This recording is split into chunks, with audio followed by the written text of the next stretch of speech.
Alright, so I have put this video off for way too long, and I have not wanted to do it for a while now, but my Instagram poll I made, you all voted that I should do it, so I'm actually super excited to do it. If you can't tell by the title, it's going to be my fitness journey. It's going to be a lot to it, so it's going to be like fairly lengthy, but I promise I'll try to make it like juicy and good. I'll also be having like pictures and videos in the video as well, which I think will make it cool to see the progress. So I guess let's just get started from the beginning. Alright, also one thing, if I'm looking at my phone, I have this like timeline laid out in my notes, so it's just like gonna help me out. But let's start from the beginning. I was very athletic my whole entire life. My parents just like raised me very athletic. I played lacrosse for 4 years, field hockey for 5, and I was a gymnast for 12. And for some odd reason, I decided I wanted to be a cheerleader in high school, so I was a cheerleader in high school. We love that, don't we? I did not cheer my senior year. Best decision I ever made, because that was when I focused on fitness. But that fitness journey took a big turn. Anywho, he was a super fitness freak, very all about physique, all of that. I was actually obese at the time. Not obese, I don't want to say obese, that was terrible. I was actually bigger at the time. I was 175 to 180 pounds. Yeah, I was athletic and it was muscle, but like it like wasn't like a good weight for me to be at, especially as a sophomore in high school. So, I was like, I'm gonna get fit, I'm gonna compete in a bikini competition, and I was like, I'm gonna do this, I'm gonna be a bikini girl, all this. And he encouraged me, he guided me, all of this, but then it completely took a terrible turn, and I went from eating a healthy 2,000 calories a day to 900. I was starving myself, I would puke after I ate. I would do everything it took for me to be able to get up on stage. Guys, I actually registered for a bikini competition. I was registered and ready to get on stage. I was doing everything I could. A couple months before I get really sick, and in this time frame, I registered for the competition my senior year of high school, and so I had been, my first day, here, hold on, I have it pulled up. My first day in the gym, ever in the gym, was January 7th, 2015. That was my junior year of high school. My senior year of high school was when the comp was supposed to be. I was supposed to be super ready for it. I ended up dropping from the bikini competition. And just for note, in that time frame in this relationship, I went from 165 to 170, well, that weight down to 122 pounds. I was doing everything I could to keep off every pound, every inch of fat. I was measuring my body every 5 seconds, measuring my arms, measuring my like torso, measuring my legs, guys, I measured my ankles to make sure I didn't have kinkles. It was terrible. It was so sad what I was doing to myself. And I will never blame this on the relationship I was in. That's just what we did. We just went off of aesthetics, and that's all it was. But it truly destroyed me, just mentally and physically. And I thought that like it would end soon enough once I got on the bikini stage, and I was like, I competed, I'm done. But that's not how it was. It continued for so long, and it was so terrible. You can ask any people in high school. I would sit there, and for lunch I would have peas and chicken, and that's it. Dinner I would have like green beans and chicken. In the morning I would eat like one fruit, and that's it. It was so upsetting that I was doing this to myself. But that's where I started. Like, that is one of the beginning parts to my fitness journey. And I guess you could say like that was phase 1. So your girl then went to college. You know, I'm not saying there's anything bad about it, but I just decided to put on the freshman like 40, literally. I was 125 going into college and skyrocketed back up to like 160. And I wasn't mad about it. I was like, whatever, you know, I'm just gonna go to the gym.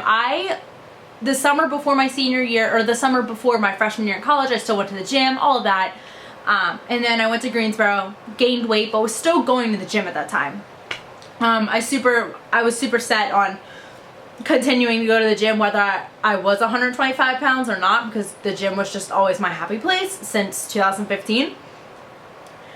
And so, hold on, I'm scrolling to get my timeline up. I gained the weight. I'm going to insert pictures of the weight that was gained and stuff. But then in December 2016, January 2017, I discovered powerlifting. A lot of the guys at my gym or at like UNCG's gym, who I became really close with, were all powerlifters. They were all great powerlifters, nationally ranked powerlifters. I loved all of them with all of my heart, and if you're watching this, I love you guys so much, and thank you for starting my powerlifting journey. But I didn't know what powerlifting really held for me.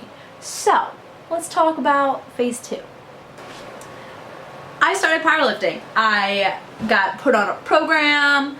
I was all happy and giddy that I was powerlifting, because if you guys don't know anything about powerlifting, powerlifting is about squat, benching, and deadlifting, how much you can lift in those. And you have a weight class. My weight class was a 72 kilogram class, which is 158.4 pounds. That was my weight class, and I was like, cool, I weighed like 165. I only had to cut like 7 pounds before meet, which is easy. If you guys know what water cutting is, you can just water cut.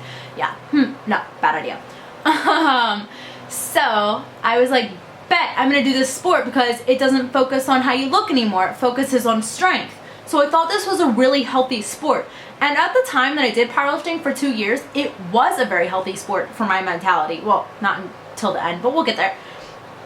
So I decided to register for my first competition. That was April 8th, 2017, which was the end of my freshman year of college, that I registered for this powerlifting competition. And, well, that was the date. April 8th, 2017 was the date of the powerlifting meet. And guys, I rocked it. I killed it. I qualified for my first Raw Nationals at my first ever meet. And I was like, yeah, let's go. Like, I'm a badass. So I continued. 2017, after my freshman year of college, I did transfer home because UNCG just wasn't the place for me. So I transferred home, but I still continued to really focus on powerlifting. I got a new coach who was closer to home, just to easier, because I couldn't continue the coaching that was in North Carolina, because that wouldn't make sense. So I came home in May from UNCG, May 2017, and I was not 158 pounds. I cut the weight to be 158 pounds for my meet in April, but I was actually weighing like 185 to 190 in this time. And I don't want to make this video about birth control, but ladies, if you're on birth control, like, get the fuck off of it. Like, if you're on the pill, it's doing terrible things to your body. I don't believe in the pill at all. Get the thing in your arm, get an IUD, like, I don't know, but just don't take the pill, because the pill fucked with me so hard. And it was so hard for me to lose weight. I almost gave up powerlifting because I couldn't make my weight class because I was sitting at 190 pounds. It was terrible. Just awful. I just don't believe in the pill, but we're not going on there. So, transferred home, fall 2017, first nationals. My first ever nationals was October 13th, 2017. That was my first ever nationals and my second powerlifting meet. Beautiful experience. Loved every bit of it. I was in love with the sport at the time. I don't want to be cocky, but I did really well at this meet for my age and for my weight class. I was nationally ranked. I was there. Like, I was fucking up there. People knew my name, and it was so fucking cool, guys. Excuse my language. So, came home, and I was like, yo, I love this sport. I'm going to continue doing it. And luckily, I was living at home during this time and commuting to Towson. So, I was like, I dedicated so much of my time to the gym. I was so dedicated to the sport. So, transfer into, still looking at my phone, I swear I'm not being rude, guys. So, transfer to March 2018. I was still commuting, still living at home, my sophomore year of college. I did another powerlifting meet. And this was really when I started to realize how much I would do for powerlifting, because a week before this meet, if you guys, I'll get in that a little bit. A week before this meet, I got strep throat, and it was terrible, but I still pulled through and I still competed. I didn't do as well as I wanted to do, but I still did everything I could. And so I realized, like, at that meet that, like, this powerlifting was my world and I wanted to keep it my world.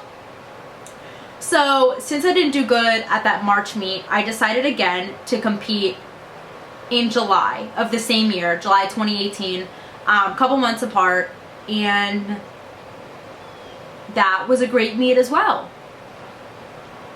However, that's when things started to turn for me. I didn't want to powerlift anymore at all. I was very fed up. I did really well at this meet, guys. I qualified for my second nationals. I was super proud of myself. I was gonna go to my second nationals, which would be my 5th powerlifting meet. So I did that.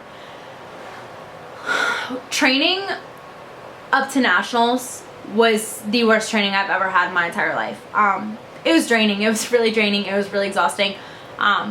I hated it. I hated going in the gym and being there for 4.5 hours lifting.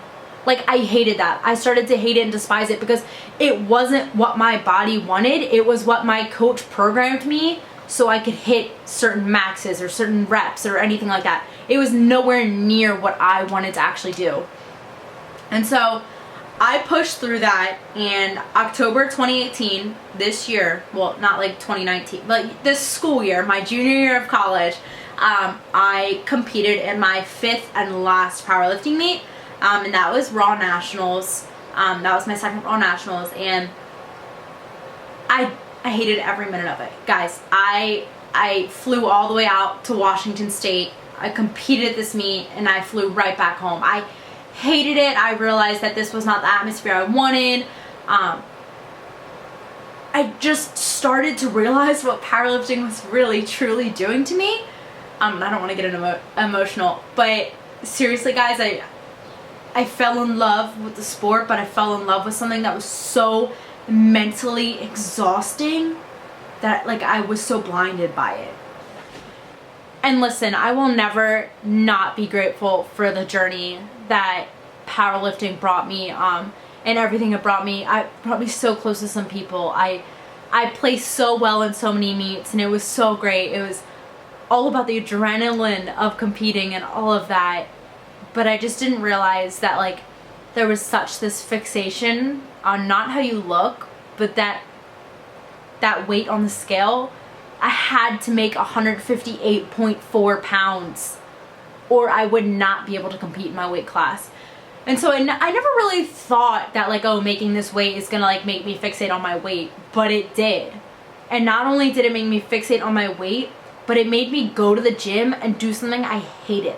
I had to sit in the gym for hours to hit 90% at a 2x2 or something like that. It was like, I started to despise the gym. And one thing that I think is really important to mention, that with powerlifting, you have to peak for powerlifting, and you have to go through like a 7 to 13 week training program that specifically prepares you for competing.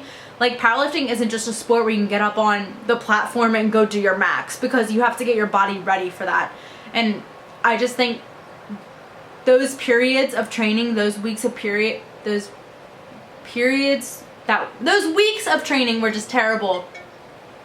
Oh, so sorry. So I just, like, can't put into words the great things powerlifting did for me, and the terrible things powerlifting did for me. So I guess that brings me to phase 3 of my life. I guess if we, like, break it up into phases, which I've been doing, and where I am now.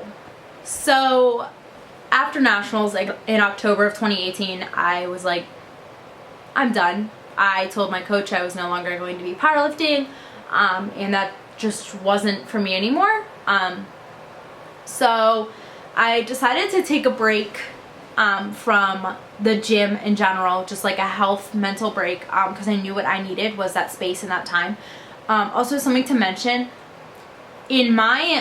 from my junior year of high school to my, to most recent nationals, so from 2015 to 2018, the most I had taken off from the gym at a time was 4 weeks.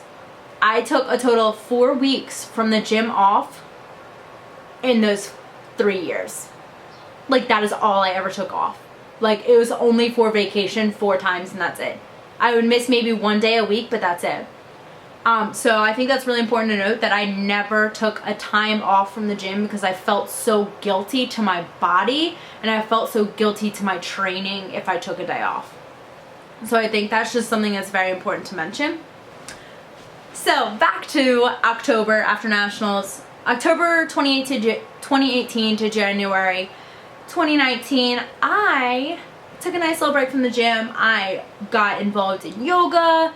I started running outside. I just did an abundance of fun things to just keep myself active, and I was not watching what I was eating, anything like that. Nothing. I was just going with it. January 2019, I really decided to, like, I'm gonna listen to my body. I'm gonna go to the gym. I'm gonna love myself. I'm not gonna restrict myself from eating food because I believe that restricting yourself from eating certain food teaches you to be disappointed when you eat that food, or teaches you guilt and to be upset with yourself. I don't know if you guys have heard of this, but I have clearly. It's called If It Fits Your Macros. So if you count your macros and you want chocolate, just make it fit in your macros. Don't take chocolate away from your diet, just like all you keto people. Yeah, keto's terrible for you. Sorry, hate it. Anywho, I decided to get back in the gym January 2019, and I guess January 2019 to now, which is May 9th, 2019, I have been the happiest and the most mentally stable and the healthiest I have ever been. I kind of hate lifting weights now, to be honest. I literally only do yoga, body weight exercises, and running now. Like, I literally can't remember the last time, like January was when I touched weights. I just don't really like weights anymore. I would much rather go run a couple miles now. As crazy as that is, to just think I went from lifting 350 pounds to wanting to run miles, that's just so crazy to me. I do yoga every morning. I do body weight exercises every day to just keep my joints going. I just think there's just like such a drastic change in my lifestyle now, and it's so much healthier. I feel so much better about myself. Yes, I have always been fairly good about eating healthy. From bikini, when I had to track my macros from the like everything I had to track, like a tablespoon of ketchup, oh, put that in, like tracked everything. Powerlifting, I didn't really track. I just worried about maintaining my weight. And now I don't really track. I just watch what I eat. I'm a big like eating whole foods girl. I like to eat mostly whole foods. I don't really like to eat processed foods. I like the way Whole Foods makes me feel. I also try to stay away from sweets, just because if I eat one sweet, I'm that person that eats like 400, so like, not good. So all around, I'm like just the healthiest I have been, and mentally I'm happy with myself because I'm finally listening to my body and my brain and not just going off of a program or off of a physique I want. Like, I'm gonna repeat that, because I'm not going off of a program and I'm not going off of a physique I want. Those are two like huge issues in today's fitness industry, that like, go off this program, kill yourself in the gym even though you hate it, and then get this body, and any other body's disgusting. Like, okay, I'm not gonna get heated. Anywho, I guess that's where I like end off, is now I like phase 1 was that bikini, I need to look perfect, 122 pounds. And then I transferred to phase 2, powerlifting, building muscle, getting, I hate to say it, but guys, I was manly. I was manly. It was gross. And building that muscle and being overweight and not realizing what powerlifting was doing to me, and now finally realizing and listening to my body on what I want, what I'm happy with doing. And it's not just about the program or the physique, it's about my health and my mental and emotional and physical health. It's not just like one thing, it's finally all three that I have like gotten a hold of, I guess. So I do still feel the need, no matter what it is, to get in the gym and be active. And a lot of people ask me like how I have stayed motivated throughout like all of these trials and all of this shit, for like going on what, like 15 to 19, now going on 4 years. I think I am motivated to like stay healthy, run, body weight, whatever it is I'm doing. I think I'm motivated by just the long-term effects of it and health. Like I want to have a family and I want to be healthy. I want to be able to go like practice running with my kids or soccer or lacrosse or anything like that. And so I think it's just like that long-term incentive of being healthy, not only for myself but for my kids. I know my parents were both extremely healthy and well still are, and active in my childhood, and that's exactly what I want for my children. And so I think that's honestly how I stay motivated. That and knowing that every day when I wake up I feel good because of what I'm doing for myself. And I think that's really what it comes down to. So I guess that's like wow, I feel like that just like I flew by that, but probably not, because this is probably gonna be long. I don't know. But I guess that's like really all for my fitness journey. Yeah, I hope you guys all enjoyed, and like please feel free to ever like don't like ever be scared to reach out to me, because if you can't tell, I have literally been from one side to the other side really fast, done a lot of things. I am so open to talking to you, helping you, guiding you, loving you if you need loved, like any of that, because I know how it feels at all stages. So thanks for voting on Instagram that you guys wanted to see this, because I was really hoping you guys would say yes, because I did want to do it even though I put it off for so long. So I love you all, and I guess that's it.